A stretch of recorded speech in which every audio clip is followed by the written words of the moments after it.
Honey, we need to talk, Selma said to me as we were driving back home after dropping off our daughter Ashley at college.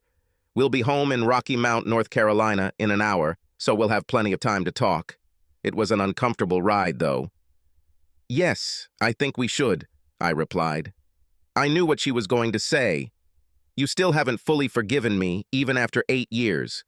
I think we need to see a psychologist again.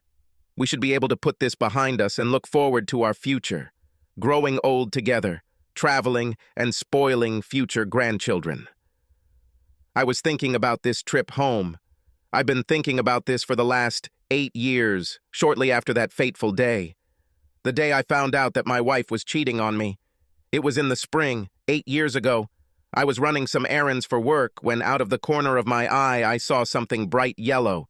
I looked and saw a new yellow Nissan Xterra in the parking lot of the Doubletree Hotel. We had just bought this car 6 months before, so the yellow color caught my attention. Parked next to her was a slightly different shade of yellow Pontiac Aztek. Our friends, Jim and Sheila Henderson, bought it a few months ago. Selma and Sheila must be having lunch at the hotel restaurant, I thought to myself. I'll just pop in and say hi. So I pulled into the lot and parked next to my wife and Sheila's cars. I entered the restaurant and looked around. I didn't see them, but there was a table that looked like 2 people had just eaten there. They must have gone to the toilet, I thought. So I headed to the entrance of the hotel where the toilets were. I waited there for about 5 minutes. I must be waiting in the wrong place, I thought. They were probably leaving the hotel as I was entering the other entrance. So I walked to the entrance and looked outside. Both cars were still parked there, and there was no one around them. I turned around and saw my wife holding hands with Sheila's husband, Jim. Jim then leans in and kisses her passionately. They then turn to the front desk and return the room key card. I was overwhelmed, to say the least, but I wasn't paralyzed by inaction. I made a remark to the couple standing at the counter. I turned him around and yelled, "You bastard!" and hit him right in the nose. My wife gasped, and I turned to her and said, "And you cheating bitch! Don't come home tonight! I can't promise I won't do the same to you." I turned and ran out of the hotel. I quickly walked towards our cars. There were several dividers in the parking lot that had trees on them and were filled with palm-sized landscaping rocks. I picked one up and threw it right at Jim's car windshield. The impact left a large dent, and a web of cracks cascaded out of it. I jumped into my car and drove out of the parking lot. I was so nervous that a couple of blocks later, I had to pull into a McDonald's parking lot to try to calm down. As I sat there trying to relax, my phone rang. I looked at the number. It was Selma. I screamed, "Bitch!" and turned off the phone. Then I said out loud to someone unknown, "I don't want to talk to you, slut." How long did it last? I thought. They definitely looked quite comfortable with each other. Besides, they didn't look like they were trying to sneak in unnoticed.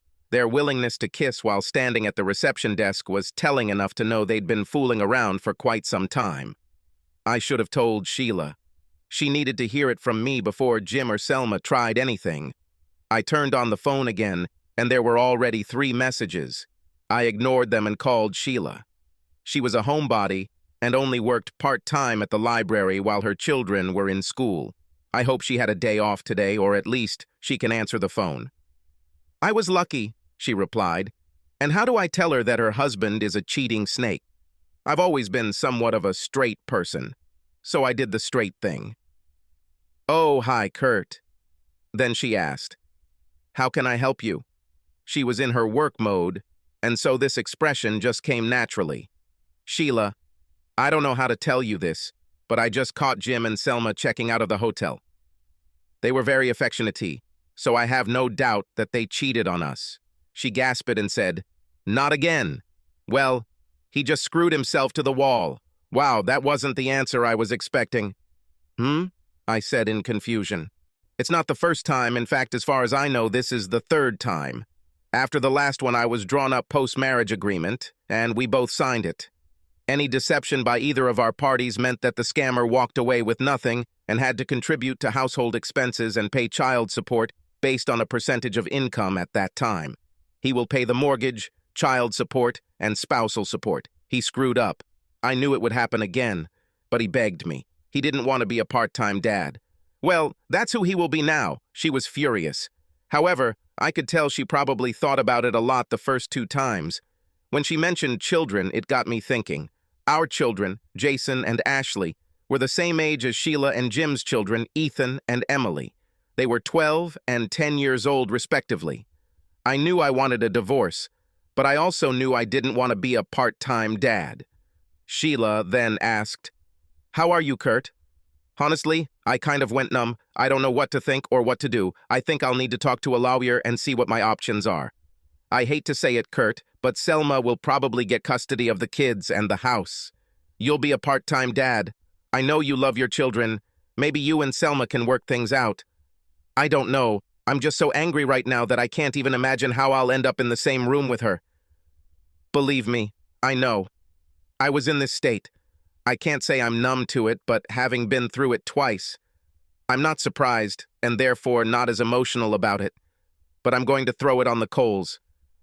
When he gets home, he'll probably have a broken nose. I hit him pretty hard. There was a lot of blood, I told her. It serves him right, she said in a sharp tone. Then she said more softly, I'm sorry, Kurt. I'm sure he started it all. Maybe you can figure this out. I don't know. I didn't have enough time to think about it. At this point, I need to start thinking about my children and what is best for them. And Kurt, don't forget to consider what's best for you. I appreciated her insight. She had a lot more time to think about it than I did, more time to look at it more objectively. I talked to a lawyer. The sad truth was that unless I could prove that Selma was an unfit mother, or dangerous, or abusive, to our 10 and 12-year-old children, she would likely have been awarded custody of our children. And I'd be stuck, being a part-time dad, paying house and child support all the time. We made about the same amount of money, so there wouldn't be any spousal support, but it was a hollow victory if I couldn't be there for my kids. So I decided to deal with it. I wouldn't divorce her. She said she was sorry and didn't want a divorce either. She was from a single-parent family and did not want to subject our children to such a test. We went to counseling, which helped a little. I went to counseling, but other than being able to speak my mind, it was pointless.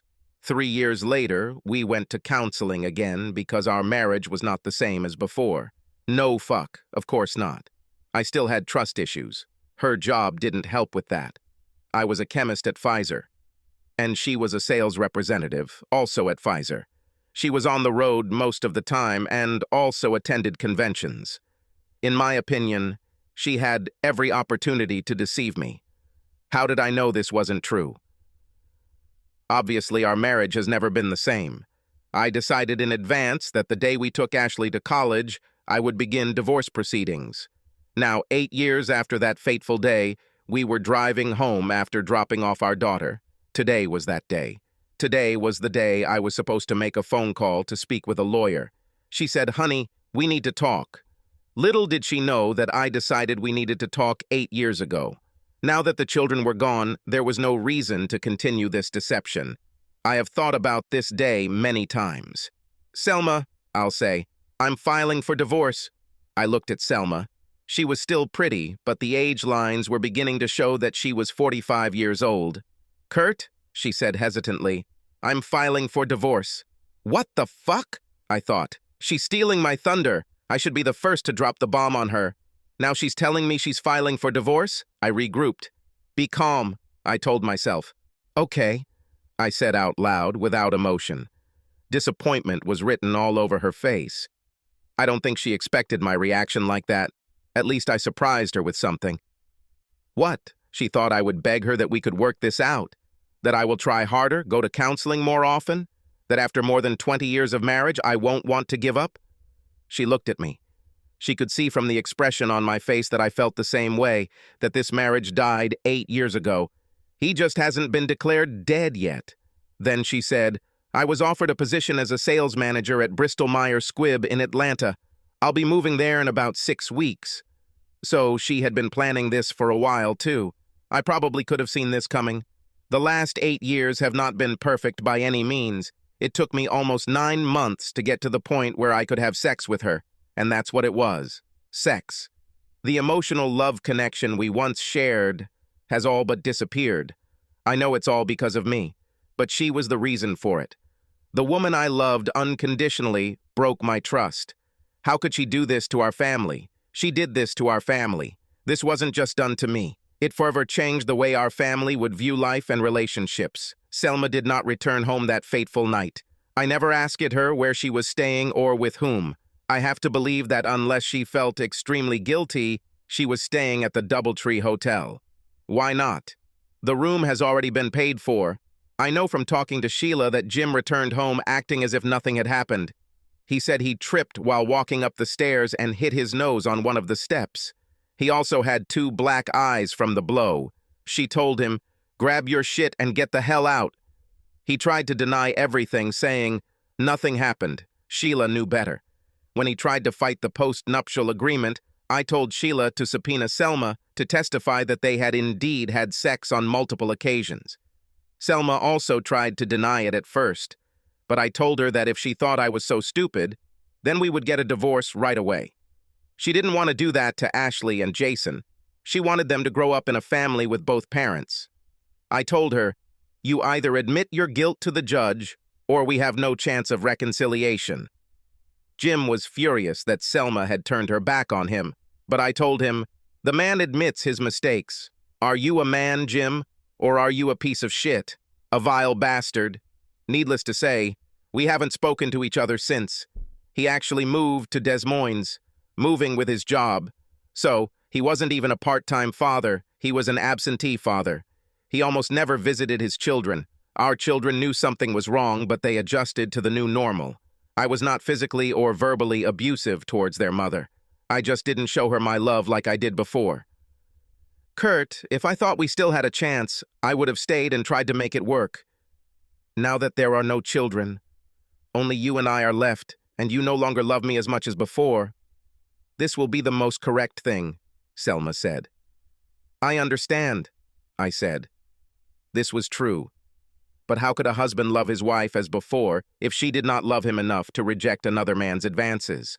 Thanks to the consultations and discussions we had after that, I had a pretty good picture of what happened. First of all, they were our friends, so spending time with them was natural. Getting to know them and building rapport with them also felt natural. So when Jim came to see me one day while I was out, it was no big deal to sit and talk. Then, as they were finishing their conversation, Jim asked Selma, "Are you hungry? Would you like to join me at a nice steakhouse and saloon? This is the restaurant at the DoubleTree Hotel." Where I caught them. She agreed, and after half a dozen lunch dates, because Selma's schedule was flexible, he finally talked her into getting a room. She told me it was a forbidden thrill. It was the first time, but once Pandora's box was opened, and I didn't notice her guilt that night, it was easier to justify the casual afternoon indulgence. "It never took anything away from you," she said. "It was just harmless fun." Well, this harmless fun lasted about 3 months, and they got away with it until I caught them. Even now, I don't think she understands how much this betrayal hurt me. To love someone and trust openly, only for that trust to be trivialized by some harmless fun that changes the person. This is probably why I never reaffirmed my commitment to our marriage. Why commit yourself to someone who doesn't see a problem with his behavior? She probably decided that the only real problem was that she had been caught. It was quiet as we drove along the highway. Then I said, "At least our children did not grow up in an incomplete family." "Yes, I'm glad about it," she said. "Stability during adolescence is important, and they are better adjusted to life. I would do anything for my children." Then my first thought was to divorce her and move on with my life. Each of us could find someone else to whom we could devote ourselves, someone to love and share everything with, someone to trust. It all came back to trust. Our children saw that no matter what, they could be sure that when they were home each day, we would be there together. Stability in a sometimes unstable world, especially during the tumultuous years of puberty. I was glad I decided to stick it out for them. The Henderson children lived through some rebellious times.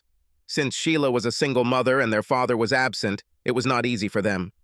I kept in touch with Sheila. We talked on the phone about once a month or so. Since Jim left, I told her that if she needed anything fixed at home, I would see if I could save her some money. If I couldn't, I would share with her my thoughts on whether to repair or replace. She seemed to value my opinion. I was also pleased to see her children. Our children were the driving force behind our family's friendships. They were in the same classes, so even though they lived in a different area, there were many events we saw them at.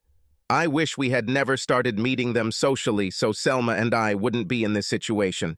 However, would it be because of Jim, or would it be someone else?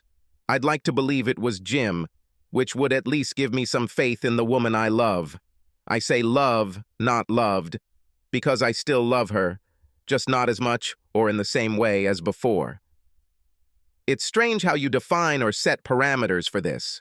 There are so many types of love, probably as many as there are different types of relationships. However, unconditional love is something I've been thinking about a lot lately.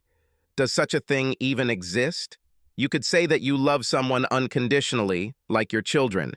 But if they started to disrespect you or, God forbid, physically or verbally abuse you and be actively negative towards you every time when you interacted with them, would you still love them?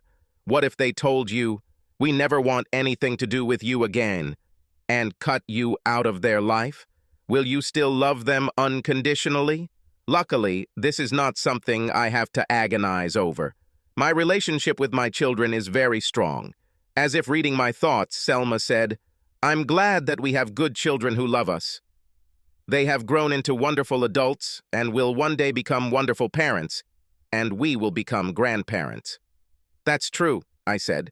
"They really did it. They showed respect to each of us and to those around us. They are well adjusted, and I had no concerns about their future. They would immediately integrate into society, taking an active part in making our world a better place to live." As I said before, Sheila's children went through some rebellious times. However, now they seem to be coming to their senses. I pray for them. As I thought about praying for them, I began to think about my faith. I've never been a very religious person, but when Selma cheated on me, I started praying to God. First, I prayed for understanding, then I prayed to make the right decision. Since then, I have been praying for strength to get through this. I know I should probably pray for the ability to forgive Selma, but I haven't seen any real repentance on Selma's part, so I wouldn't be able to make that jump, maybe ever. It might be easier to forgive her when we no longer have to see each other every day. People say absence makes the heart grow fonder. Perhaps separation will make the heart more conciliatory. I asked Sheila what she thought about this. She still has a lot of resentment towards her ex due to the fact that this happened several times. She told me, "There are days when I don't think about him at all." This is probably the closest I've come to forgiveness. It doesn't measure up, I know that.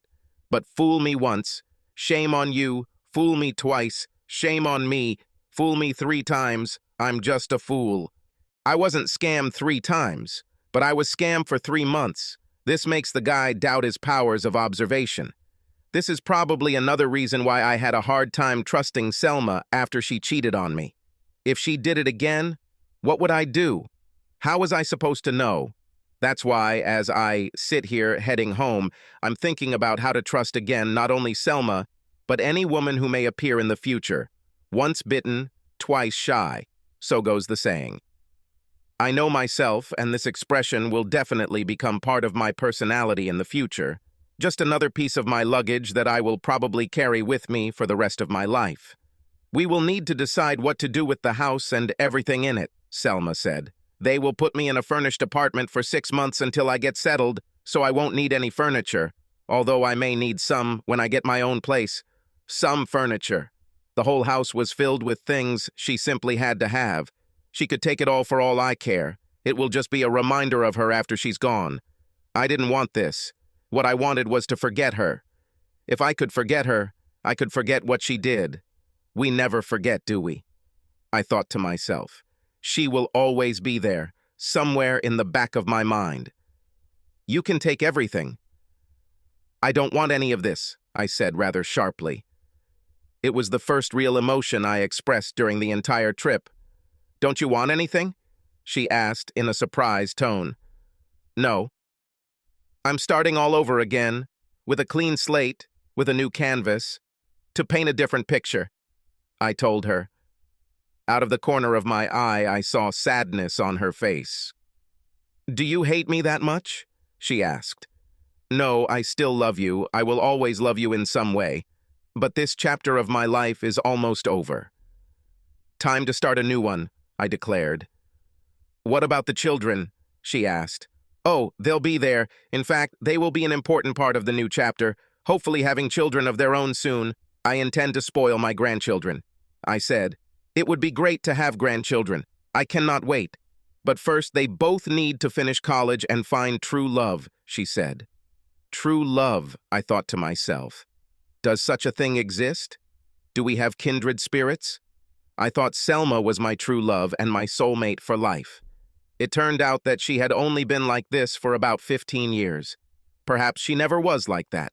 Perhaps it was all a pipe dream. It all went up in smoke in a matter of seconds, 8 years ago. We drove on in silence. After about 15 minutes, she said, I'm really sorry. For what? I asked. For everything, she answered. For all. How can someone regret everything? Did she regret that we had ever met? Did she regret that we started dating? Did she regret that we fell in love? Did she regret that we got married? What about children? Did she regret having them? Did she regret having the affair or that I caught her? Was she sorry that I just didn't accept it and let things go back to normal? Or did she regret divorcing me? I certainly don't regret it. I just wish she hadn't beat me to the punch. She was crying little by little. Why was she crying? It was she who decided to get a divorce. Me too, but she didn't know that. I think she cried because I took it so dispassionately, as if I didn't care. I didn't care. This worried me a lot. I was very concerned that I had wasted 8 years of my life waiting for my children to leave home. I really cared that I had gone all in with a woman who couldn't stay faithful to me. I really cared that all my life plans were ruined because she had to have a little harmless fun. I let her cry. I said nothing. I drove on in silence. For me, it was a calming silence. She didn't know what else to say, and I didn't want to tell her anything other than maybe, I hope someday you'll understand what you gave up, just so you could have some harmless fun. We arrived home and entered the house. She stayed downstairs while I went up to the master bedroom and began moving my clothes into Ashley's bedroom. Ashley pretty much took all of her stuff so she could have it in her dorm room. This room will last until Selma moves out, and then I'll go back to the master bedroom. We would put the house on the market, but in today's market, we would be lucky enough to sell it within 6 months, God willing.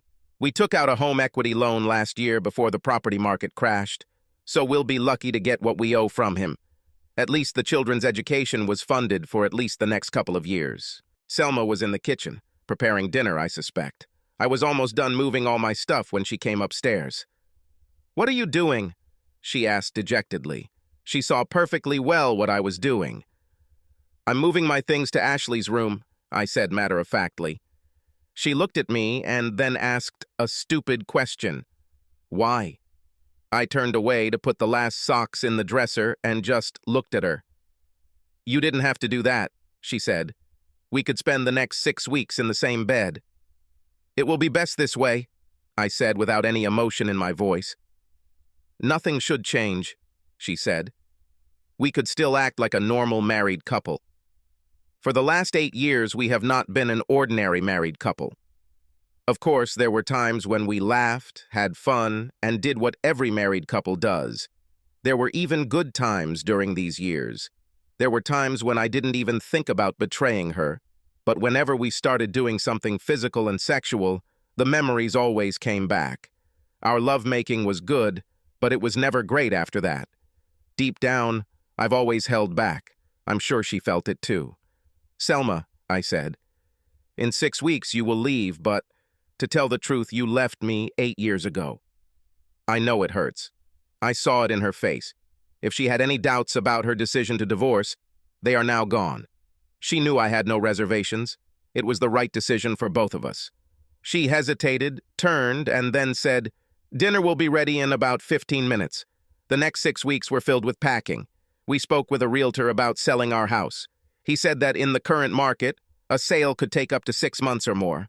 I would stay until the house is sold. Breaking news to children was something we did together. We went to each of their colleges and took each of them to a nice restaurant. Jason took it the hardest. We all got wet-eyed when we discussed divorce. It would be friendly. Even though we still love each other, we have grown apart, we told him. He will find out the truth a couple of months later when he asks me why we are getting a divorce. I couldn't lie to him, and I told him everything. Ashley's reaction surprised us both. We sat down and started eating. She could tell something was wrong. We asked Jason not to tell her anything, but I'm sure he mentioned something that got her into that mood. Selma said, "Honey, we need to talk." She answered, "Yes, I think we should." There wasn't much emotion in her voice. "Honey, it's not easy to say." She hesitated and then said, "Your father and I are getting a divorce." After a second or so, she said, "Fine." I had a flashback from 8 years ago. My daughter was more like me than I realized. She dealt with the situation stoically, completely without emotion. This attitude caused Selma to stutter when she tried to console Ashley. Ashley said, "I understand, Mom. I'm not a little girl anymore. I can handle this. I thought we protected our children from our problems 8 years ago." These comments from her made me think that no matter how hard we tried to hide it, she knew. Perhaps she overheard our argument and kept it to herself all this time. I felt sorry for her.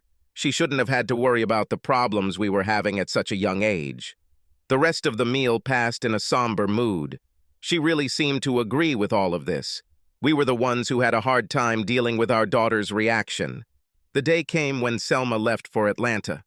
We said almost nothing. She told me, "I still love you." I told her, "I wish you success in your work and in your life." Then she said, "If you need anything, let me know." Selma, we will see each other at special family moments, graduations, weddings, and the birth of our grandchildren. Let's be cordial and pleasant to each other. Of course we will, Kurt, and we'll both spoil our grandchildren like we always planned.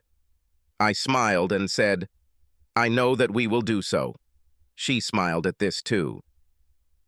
It was a little surreal wandering around the empty house that night. She took photographs, trinkets, and a few pieces of furniture, as well as her clothes and jewelry. This made the house seem emptier than it actually was. However, to be fair, she took some things out of the house 8 years ago that made it seem emptier back then too. Weeks turned into months, and finally the divorce was granted. No fanfare, just a letter in the mail saying I was now a single man. I didn't celebrate as much as I could. I felt like I had somehow failed. I haven't heard anything from Selma, but I'm sure she received the same notice. There was probably nothing special about it. I'm sure she's already moved on and started dating again. However, I was in no hurry. Ashley called me the next week. I think Selma must have called her. Ashley wanted to sit down and talk to me. I told her, "Of course, honey. Can you come home this weekend? Then we can talk." "Yes, Dad. I'll be home on Friday evening." As we sat down for our conversation, she told me something that made me sad for my daughter. "Dad, I knew something was wrong more than 8 years ago. I overheard you and your mom arguing. I didn't understand this at the time. You accused her of cheating. Even earlier, I knew that cheating was wrong. I just couldn't understand why it was so important. I didn't understand this until a few years later you were screaming about your mom cheating on you with another man. I also heard that you won't get a divorce for Jason and me. We discussed everything that happened. She understood what I did and why. She told me she never told Jason. She knew Jason couldn't handle it. He idolized his mother. My daughter was an amazing person. She would be a great mom. 3 years later, I finally met the woman who completely changed my life. I was 48 years old and a little hesitant about getting involved with someone. I met a 40-year-old woman named Jackie. She was a divorced woman with 2 children, actually grown up, 18 and 20 years old, a girl and a boy, respectively. 6 years ago, she decided not to wait for the children to grow up and divorced her unfaithful husband. When we first started dating, having been set up on a blind date, we both still had trust issues. I didn't want to waste her time, so on the first date I told her all about my past failure and told her, I have trust issues because of this. She looked at me with tears in her eyes and said that she understood completely. We moved slowly, trying to keep ourselves safe, but at the same time, trying to open up to each other, little by little. After 6 months, we finally trusted each other enough to take our relationship to the next level. To say I was nervous would be an understatement. She was the first woman I had been with other than my wife in over 25 years. We clumsily made our way through it, laughing from time to time at the awkwardness of various situations. However, we finally found our rhythm and spent a few enjoyable hours exploring each other's bodies and what we each liked and didn't like. Our relationship progressed, and her children, Aaron and Julie, seemed to accept me and even love me. My children met her, and her children, and liked them too. Our kids even started going out for fun together and seemed to get along. I couldn't be happier. After 2 years of dating, we got married. It was a small ceremony, but it was joyful. Jackie and I spent a week in Hawaii, enjoying the sights and each other. It's 2022, and I'm sitting here thinking about my life. Jackie and I just welcomed our 3rd grandchild into the world. Her son Aaron got married 3 years ago and had children almost immediately. Not to mention her daughter Julie got married 18 months ago and has already given birth. It made me think about my own children, Jason and Ashley. Jason had 3 serious relationships, but when women started pressuring him for commitment, he couldn't handle it. Each of them broke up with him, looking for someone with whom she could spend the rest of her life. Ashley got married 4 years ago, but was adamant that she would not have children. Her husband didn't feel the need to change that. He liked their freedom. So, I spoil my grandchildren from my second marriage. I don't know if I will ever have grandchildren from my own children. After talking to Jason and Ashley, I'm a little doubtful about this. I don't see Ashley changing her mind, and I think Jason will remain single for life. Selma never remarried, preferring to date instead, although as time went on, her boyfriends became older and older than her. She continues to pester Jason and Ashley about their grandchildren. I think she will continue to be disappointed, both in anticipation of grandchildren and in her single life. I ran into Sheila last week. She told me that she has already been a grandmother 5 times. Her children were both married and led wonderful lives. It appears that after their tumultuous teenage years, they have settled down, gotten degrees, gotten good jobs, and found their soulmates. Hearing this made me think, did I do the right thing with my children? Did 8 years of marriage, just for the sake of the children, cause irreparable damage to their psyche? Is this why one cannot make a commitment and the other does not want to bring children into this world?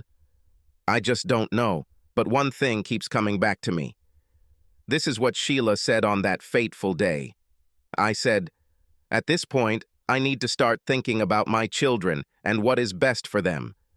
She answered, and Kurt, don't forget to consider what's best for you. I wonder how my life and the lives of my children would be different if I followed this advice. Subscribe to our channel so that your second chaff doesn't cheat on you, and go ahead and listen to the next story, because this story is nothing compared to the next one. If you're under 18, don't even think about listening to the next one.